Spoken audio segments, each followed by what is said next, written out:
അള്ളാഹുവിനെ സൂക്ഷിച്ചാൽ അള്ളാഹു നിങ്ങളെയും സൂക്ഷിക്കും. നമ്മൾ അള്ളാഹുവിനെ സൂക്ഷിക്കണം. ആളുകളുടെ മുമ്പിൽ മാത്രം സൂക്ഷിച്ചാൽ പോരാ, ആളുകളുടെ മുമ്പിൽ പരസ്യമായ സമയത്ത് മാത്രം സൂക്ഷിച്ചാൽ പോരാ.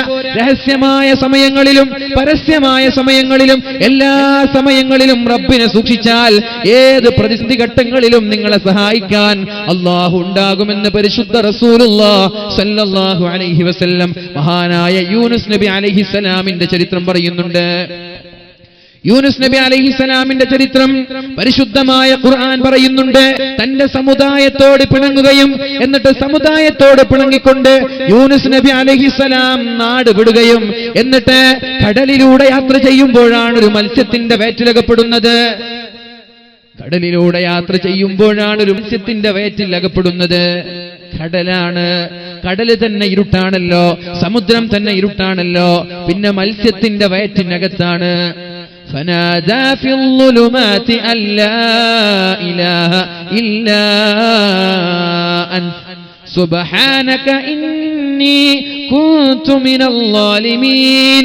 ആ ഇരുടിന്റെ മറവിൽ കടലിന്റെയും സമുദ്രത്തിന്റെയും ഏറ്റവും അഗാധ ഗർത്തത്തിൽ ഒരു മത്സ്യത്തിന്റെ വയറ്റിൽ കിടന്നുകൊണ്ട് ഏറ്റവും അള്ളാഹുവിന് ആവശ്യമുള്ള സമയത്ത് അള്ളാഹുവിനോട് ദുആ ചെയ്യുകയാണ്. ലാ ഇലാഹ ഇല്ലാ അൻത സുബ്ഹാനക ഇന്നി കുൻതു മിനൽ ളാലിമീൻ. അല്ലാഹുവേ ഞാൻ അക്രമികളിൽ പെട്ടുപോയി. അല്ലാഹുവേ നീ പരിശുദ്ധനാണ് റബ്ബേ, നീ പരിശുദ്ധനാണ്. സുബ്ഹാനക് നീ പരിശുദ്ധനാണ് നാഥാ. ലാ ഇലാഹ ഇല്ലാ അൻത നീയല്ലാതെ വേറെ റബ്ബില്ല റബ്ബേ, നീയല്ലാതെ വേറെ ഇലാഹില്ല അല്ലാഹ്. അതുകൊണ്ട് എന്നെ സഹായിക്കണേ എന്ന് മത്സ്യത്തിന്റെ വയറ്റത്ത് നിന്ന് മഹാനായ യൂനുസ് നബി അലൈഹിസ്സലാം ദുആ ചെയ്തപ്പോ അത്ഭുതമെന്ന് പറയട്ടെ, അല്ലാഹു യൂനുസ് നബി അലൈഹിസ്സലാമിനെ സംരക്ഷിക്കുകയാണ്. ആർക്കെങ്കിലും ഒരു പ്രതീക്ഷയുണ്ടോ കടലിൽ ഒരു മത്സ്യം വിഴുങ്ങിയാൽ രക്ഷപ്പെടാൻ? എങ്ങനെ രക്ഷപ്പെടും? ഒരു ചാൻസും ഇല്ല. 100% ചാൻസ് ഇല്ല. റബ്ബിനല്ലാതെ വേറൊരാൾക്ക് കഴിയില്ല. ഏത് ഇംപോസിബിൾ ആയ ഒരു സമയമാണെങ്കിലും അസാധ്യമായ സ്ഥലമാണെങ്കിലും ഒരിക്കലും നിങ്ങൾ റബ്ബിന്റെ പ്രതീക്ഷ കൈവിടരുത്. അല്ലാഹുവിനോട് ചോദിക്കുക. അല്ലാഹു ഉണ്ടാകും. നിങ്ങളുടെ മനസ്സിന്റെ വിശ്വാസം പോലെ, ആത്മാർത്ഥത പോലെ. യൂനുസ് നബി അലൈഹിസ്സലാമിന് ഉറപ്പാണ്, അല്ലാഹു എന്നെ സഹായിക്കും. ലാ ഇലാഹ ഇല്ലാ അൻത സുബ്ഹാനക ഇന്നി കുൻതു മിനൽ ളാലിമീൻ. അല്ലാഹുവേ ഞാൻ അക്രമികളിൽ പെട്ടുപോയി നാഥാ, എന്നെ രക്ഷപ്പെടുത്തണേ എന്ന് പറഞ്ഞപ്പോ അല്ലാഹു യൂനുസ് നബി അലൈഹിസ്സലാമിനെ രക്ഷപ്പെടുത്തുകയാണ്. മഹാനായ ആദം നബി അലൈഹിസ്സലാമിനെ അല്ലാഹു സ്വർഗീയ ലോകത്ത് നിന്ന് ഭൂമിയിലേക്ക് പറഞ്ഞേക്കുകയും ആദം നബി അലൈഹിസ്സലാമും ഹവ്വാ ബീവി റളിയല്ലാഹു അൻഹയും 300 വർഷമാണ് ദുആ ചെയ്തത്. ربنا ظلمنا أنفسنا وإن لم تغفر لنا وترحمنا لنكونن من الخاسرين. 300 വർഷമാണ് ദുആ ചെയ്തത്. അല്ലാഹുവേ എന്റെ ശരീരത്തോട് ഞാൻ അക്രമം ചെയ്തു റബ്ബേ, എന്റെ ശരീരത്തോട് ഞാൻ അക്രമം ചെയ്തു റബ്ബേ, അതുകൊണ്ട് നീ പുറത്തു തരണേ അല്ലാ എന്ന് മഹാനായ ആദം നബി അലൈഹിസ്സലാമും ഹവ്വാ ബീവി റളിയല്ലാഹു അൻഹയും 300 വർഷം ദുആ ചെയ്തു. ആ ഒരു കണ്ണുനീരിൽ നിന്നാണ് ഇഞ്ചിയും ചന്ദനവും ഉഴുതും വളർന്നത് എന്ന് ചരിത്രകാരന്മാർ രേഖപ്പെടുത്തുന്നുണ്ട്. ഇന്ത്യയിലാണ്, ശ്രീലങ്കയിലാണ് മഹാനായ ആദം നബി അലൈഹിസ്സലാം ഇറങ്ങിയത്. ജിദ്ദയിലാണ് നമ്മുടെ ഹവ്വാ ബീവി ഇറങ്ങിയത്. രണ്ടുപേരും കണ്ടുമുട്ടുന്നത് അറഫയിലാണ്. തിരിച്ചറിഞ്ഞത് അവിടെ വെച്ചാണ്. ഇന്ത്യയിൽ നിന്ന് നടന്നുകൊണ്ട് 40ഓളം ഹജ്ജ് ചെയ്തിട്ടുണ്ടെന്ന് മഹാനായ ആദം നബി അലൈഹിസ്സലാം. ഇന്ത്യയിൽ ഒരുപാട് കാലം ജീവിച്ചിട്ടുണ്ട്. ആദം നബി അലൈഹിസ്സലാമിന്റെ കാൽപാദങ്ങൾ ഇവിടെയുണ്ട്. അപ്പൊ ആദം നബി അലൈഹിസ്സലാം അദ്ദേഹത്തിന്റെ കണ്ണുനീരിൽ നിന്നാണ് സ്വന്തൽ, ചന്ദനം, ഇഞ്ചി, ഊദും ചന്ദനവും അതുപോലെ ഇഞ്ചിയും വളർന്നത് ആദം നബി അലൈഹിസ്സലാമിന്റെ കണ്ണുനീരിൽ നിന്നാണ്. 300 വർഷം കരഞ്ഞു. അപ്പോഴാണ് അല്ലാഹു ദുആ സ്വീകരിച്ചത്. ربنا ظلمنا أنفسنا وإن لم تغفر لنا وترحمنا لنكونن من الخاسرين. അല്ലാഹുവേ ഞങ്ങൾ ഞങ്ങളുടെ ശരീരത്തോട് അനേകം തെറ്റ് ചെയ്തു പോയി റബ്ബേ, എന്റെ ശരീരത്തോട് ഞാൻ അതിക്രമം കാണിച്ചു റബ്ബേ, അതുകൊണ്ട് പുറത്തു തരണേ എന്ന് 300 വർഷമാണ് ദുആ ചെയ്ത്. അതുകൊണ്ട് എന്റെ പ്രിയമുള്ള സഹോദരങ്ങളോട്, എന്റെ ശബ്ദം ശ്രവിക്കുന്ന സഹോദരിമാരോട് പറയാനുള്ളത്, ദുആയാണ് പരിഹാരം, പ്രാർത്ഥനയാണ് പരിഹാരം. പ്രാർത്ഥനയാണ് എല്ലാ പ്രശ്നങ്ങൾക്കും പരിഹാരം. റബ്ബിന്റെ കോടതിയിലാണ്. റസൂലുള്ളാഹി സ്വല്ലല്ലാഹു അലൈഹി വസല്ലമ തങ്ങൾ പറയുകയുണ്ടായി, ഇന്നല്ലാഹ യൻസിലു റബ്ബുനാ വതആല യൻസിലു റബ്ബുനാ തബാറക വതആല കുല്ല ലൈലത്തിൻ ഇലാ സമാഇദ് ദുനിയ. ഏത് സമയത്താണ് ദുആ ചെയ്യേണ്ടത്, ഏത് സമയത്താണ് റബ്ബിനോട് പ്രാർത്ഥിക്കേണ്ടത്? റസൂലുള്ളാഹി തങ്ങൾ പറഞ്ഞു, സ്വഹീഹുൽ ബുഖാരിയും മുസ്ലിമും റിപ്പോർട്ട് ചെയ്ത ഹദീസാണിത്. യൻസിലു റബ്ബുനാ തബാറക വതആല, ആകാശലോകങ്ങളിൽ നിന്ന് സർവശക്തനായ റബ്ബ് ഒന്നാം ആകാശത്തേക്ക് ഇറങ്ങി വരുന്നുണ്ട്. അത് എല്ലാ ദിവസവും ഇറങ്ങുന്നുണ്ട്. പ്രത്യേകമായ ദിവസങ്ങളിലല്ല, ഒരു ലൈലത്തുൽ ഖദറിന്റെ രാത്രിയിലല്ല, ഒരു റബീഉൽ അവ്വലിന്റെ രാത്രിയിലല്ല, എല്ലാ രാത്രിയിലും ഒന്നാം ആകാശത്തേക്ക് അല്ലാഹു തആല ഇറങ്ങി വരുന്നുണ്ട്. ഹീന യബ്ഖാ സുലുസുൽ ലൈലിൽ ആഖിർ, രാത്രിയുടെ അവസാന ഭാഗത്ത്. അതേതാ രാത്രിയുടെ അവസാന ഭാഗം? ഏതാ അത്? ഏകദേശം രാത്രി 3 ഭാഗമാക്കിയാൽ ഒരു 2 മണി മുതൽ സുബഹി വരെ അത്താഴ സമയത്ത് അള്ളാഹു ഒന്നാം ആകാശത്തേക്ക് ഇറങ്ങി വരുന്നുണ്ടെന്നാണ്. എന്നിട്ടോ അല്ലാഹു അവിടെ നിന്ന് പറയുന്നുണ്ട്, മയ്യദൂനി ഫഅസ്തജീബ ലഹ്. രാത്രിയുടെ യാമങ്ങളിൽ, അത്താഴ സമയങ്ങളിൽ അല്ലാഹുവിനെ പേടിച്ചുകൊണ്ട് ബാത്റൂമിൽ ചെന്ന് വുളൂ ചെയ്ത് 2 റക്അത്ത് തഹജ്ജുദ് നിസ്കരിച്ച്, നിങ്ങൾക്ക് എന്തെങ്കിലും ഒരു ആവശ്യം എന്നോട് പറയാനുണ്ടോ? മയ്യദൂനി, നിങ്ങൾക്ക് എന്തെങ്കിലും ചോദിക്കാനുണ്ടോ? ഫഅസ്തജീബ ലഹ്, ഞാൻ ഉത്തരം തരാം. എല്ലാ രാത്രിയിലും സുബഹ് അത്താഴ സമയത്ത് അല്ലാഹു പറയുന്നുണ്ട്. നമ്മൾ കേൾക്കുന്നില്ല, നമ്മളിത് അറിയുന്നില്ല.